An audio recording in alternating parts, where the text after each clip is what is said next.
本当に今までと全く別物のカメラが出来上がったんじゃないの。 AFC の進化っていうのがものすごい感じました。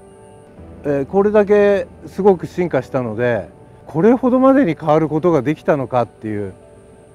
なんてファインダー綺麗なんだろうというのが第一印象です。センサープロセッサー新しくなるのも本当に楽しみにしてた一つなんですけど、使ってみてやっぱり猛烈な進化は AF、これに尽きると思います。とんでもなく速くなりましたっていうまず印象ですね。 AFC においては今まで追えなかったものが追えるようになった。で、本当に苦労して追ってたものが簡単に追えるようになった。つまりですね、自分がとんでもなく写真がうまく撮れる、自分の実力が上がったようにね感じることができたので、これってすごく重要なことで、これがあって初めてカメラが進化したなっていうふうに自分で思いますので、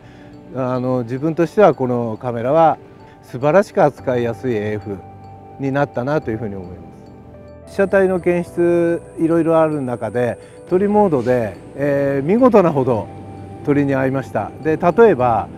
黒い鳥で黒い目の状態でも、しかも夕方、それでも完全に来ます。で、鳥の目に来るだけじゃなくてですね、鳥が動くと鳥のフォルムが変わります。翼を広げればまた変わります。その瞬間にその形に反応して完全に合わせるような精度の良さがありました。鳥たちの飛翔とかっていうのは一定速度で飛んでこないんですね。極端な動きの中は実は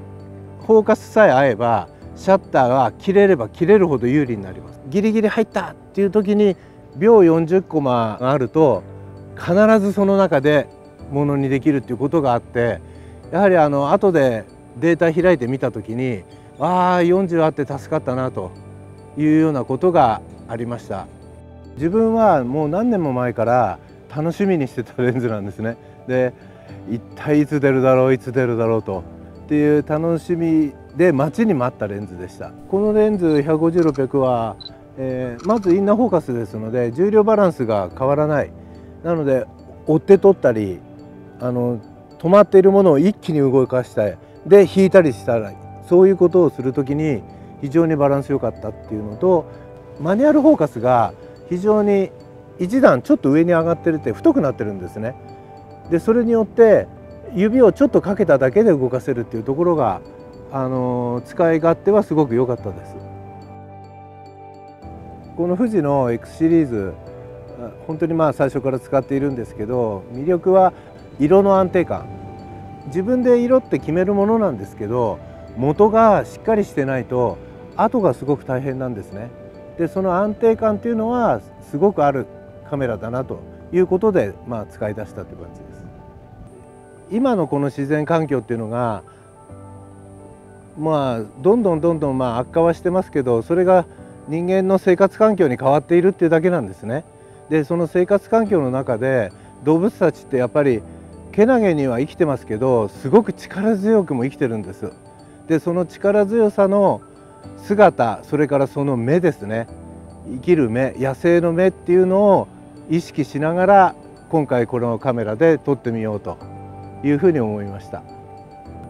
自分にとっての写真の終着駅っていうのはなかなかないんですけど、一つのカテゴリーにおいて自分が終わったなって思う写真が撮れた時、初めてその時にそのカテゴリーは集中しないで他の人にそのカテゴリーを教えてでもやってもらいたいという気持ちで写真は撮ってるんですね。自分が終わったって思わない限りやり続ける、撮り続けるということをしてます。まだまだきっと終わらないと思います。